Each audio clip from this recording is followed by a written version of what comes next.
بسم اللہ الرحمن الرحیم، اللہ کے نام سے شروع جو نہایت مہربان رحم کرنے والا ہے۔ آج میں آپ لوگوں کے سامنے جو ہے سورۃ الماعون کا ترجمہ اور تفسیر کریں گے، ہے نا۔ سورۃ الماعون کا کیا کریں گے؟ ترجمہ اور تفسیر کریں گے مختصر میں۔ پہلے آپ ترجمہ سن لیجئے کہ ارأیت الذی یکذب بالدین، ارأیت الذی یکذب بالدین، اس کا ترجمہ ہوا کہ بھلا دیکھو تو جو دین کو جھٹلاتا ہے، بھلا دیکھو تو جو دین کو جھٹلاتا ہے۔ یعنی اس کا محاورہ والا ترجمہ یہ ہوا کہ اے نبی، کیا آپ نے دیکھا ان لوگوں کو جو روز جزا یعنی قیامت کے دن کو جھٹلاتے ہیں؟ کیا کرتے ہیں؟ جھٹلاتے ہیں۔ فَذَلِكَ الَّذِي يَدُعُّ الْيَتِيمَ، اور یہ وہی لوگ ہیں جو روز جزا کو جھٹلاتے ہیں، یہ وہی لوگ ہیں جو یتیموں کو دھکا مارتے ہیں۔ کیا کرتے ہیں؟ دھکا مارتے ہیں۔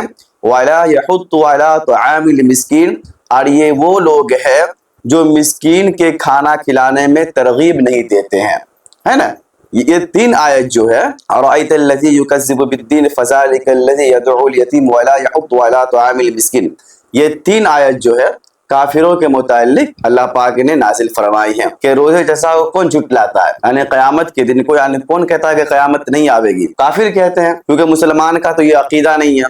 مسلمان کا یہ عقیدہ ہے کہ ایک دن قیامت آئے گی اور ہم لوگ حساب کتاب ہمارا ہونا ہے، اللہ کے سامنے حاضر ہونا ہے، اور قبر حشر یہ ساری چیزیں ایک مسلمان کے ذہن میں مستحضر ہے، اور مسلمان اس کو مانتا ہے۔ کیا کرتا ہے؟ مسلمان اس کو مانتا ہے۔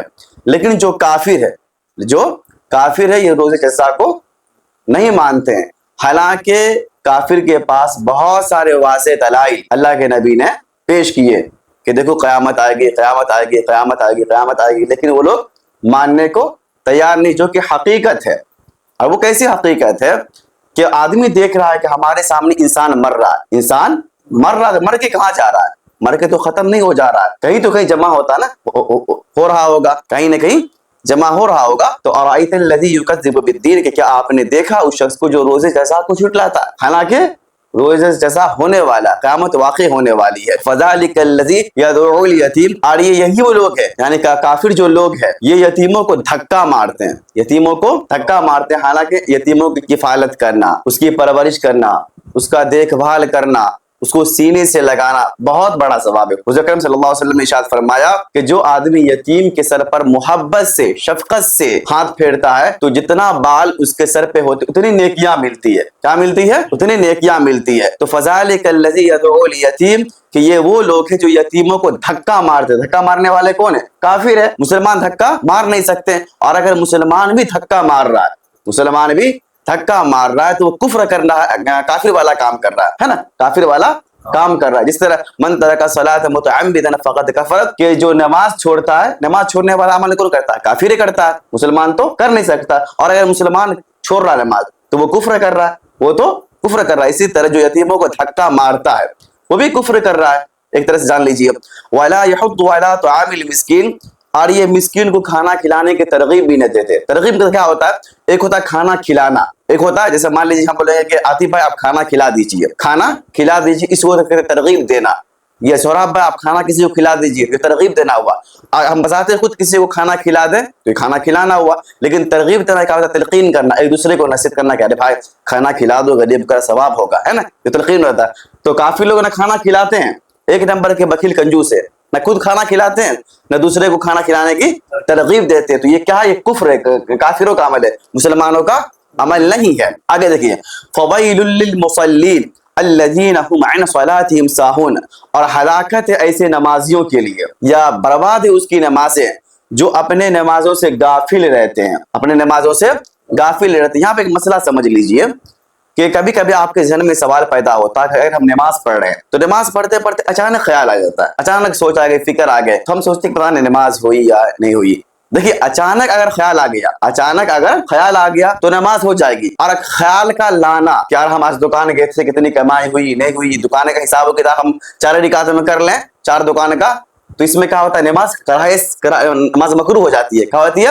نماز مکروہ ہو جاتی ہے۔ تو اللہ کہتا ہے کہ تو ان نمازوں کے لیے خرابی جو اپنے نماز سے بھولے بیٹھے ہیں۔ ایک تفسیر، دوسری تفسیر یہ ہے کہ ایک آدمی نماز پڑھ رہا ہے لیکن بغیر سیکھے نماز پڑھ رہا ہے، سجدہ کیسے کرنا ہے، رکوع کیسے کرنا ہے، کتنا پڑھنا ہے، نہیں پڑھنا ہے، تو ایسے نمازیوں کے لیے بھی ہلاکت ہے۔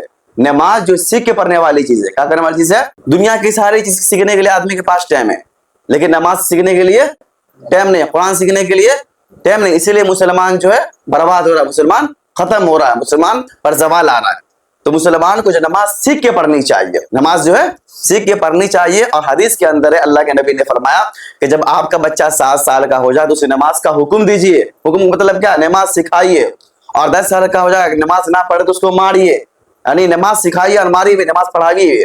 تو ہم لوگ جو ہے حدیث اور قرآن کو نہیں سمجھتے, نہیں سیکھ رہے, اسی لیے ہم لوگ جو ہے اس طرح کا زوال میں جا رہے ہیں. تو قرآن کیا کہتا ہے کہ ہلاکت ایسے نمازیوں کے لیے جو اپنے نماز سے غافل ہیں, الذین هم یراؤون, اور جو اپنے نماز میں دکھلاوا کرتے ہیں. یہ جو منافقوں کی علامت ہے, کیا ہے؟ منافقوں کی علامت ہے کہ منافق نہ تو وہ نماز پڑھتے ہیں اکیلے میں, اور اگر نماز پڑھتے بھی ہیں, اور اگر نماز پڑھتے بھی دکھلانے کے لیے, تو یہ دکھلانے والا جو نماز ہوتا ہے وہ منافقوں کی نماز ہوتا ہے. اگر ہم ایک مسلمان ہیں, مان لیجیے ہم مسلمان ہیں اور ہم جا رہے ہیں نماز پڑھنے کے لیے, اور ہمارے خیال ہو کہ لوگ ہمیں دیکھے گا بڑکا نمازی ہے, بڑکا داڑھی والا, بڑکا ٹوپی والا ہے, دکھانے کے لیے, تو یہ ریا ہو جائے گا. اور ریا کیا ہوتا ہے؟ شرک ہوتا ہے, اور شرک اللہ تعالیٰ پسند نہیں کرتے, معاف نہیں کرتے ہیں. تو ایسے نمازیوں کے لیے بھی ہلاکت ہے جو دکھلانے کے لیے نماز پڑھتے ہیں. دکھلانے کے لیے نماز ہمیں نہیں پڑھنا چاہیے, اللہ کے رضا کے لیے پڑھنی چاہیے. وَيَمْنَعُونَ الْمَاعُونَ, اور وہ برتنے کی چیزیں بھی نہیں دیتے ہیں. یہ کون برتنے کی چیزیں کون ہے؟ جو کافر تھے وہ برتنے کی برتنے کی چیزیں کیا ہوتی ہے کہ ہمارا پڑوسی ہے, ہمارا پڑوسی ہے, تو پڑوسی کبھی نمک مانگ لیتا ہے, کبھی چینی مانگ لیتا ہے, کبھی چائے پتی مانگ لیتا ہے. تو مسلمان کو اللہ کے نبی نے کیا فرمایا کہ پڑوسی کا آپ پر کیا ہے؟ حق ہے. پڑوسی کا کیا ہے؟ حق ہے. اور حق ادا نہیں کر رہے آپ, پڑوسی کا حق ادا نہیں کر رہے, تو حق ادا کون نہیں کرتا؟ یہ کافر ادا نہیں کرتا. مسلمان اگر جو اللہ کو ماننے والا ہوگا, اللہ کے نبی کو ماننے والا ہوگا, وہ کبھی ایسا نہیں کرے گا. تو اللہ فرما رہے ہیں کہ ہلاکت ایسے نمازیوں کے لیے بھی جو برتنے کی چیزیں بھی اپنے پڑوسی کو نہیں دیتے ہیں. تو اس جو سورہ میں جو ہے ہم لوگوں نے 3 چیز سیکھا, یعنی تین چیزوں کا تذکرہ آیا. ایک کافر کے بارے میں تذکرہ آیا, ایک نمازیوں کے بارے میں تذکرہ آیا, ایک پڑوسی کے بارے میں تذکرہ آیا. امید ہے کہ آپ لوگ سمجھ گئے ہوں گے, اور اللہ تعالیٰ سے دعا کیجیے اللہ تعالیٰ سنی ساتھ ہمیں عمل کرنے کی توفیق مرحمت فرمائے.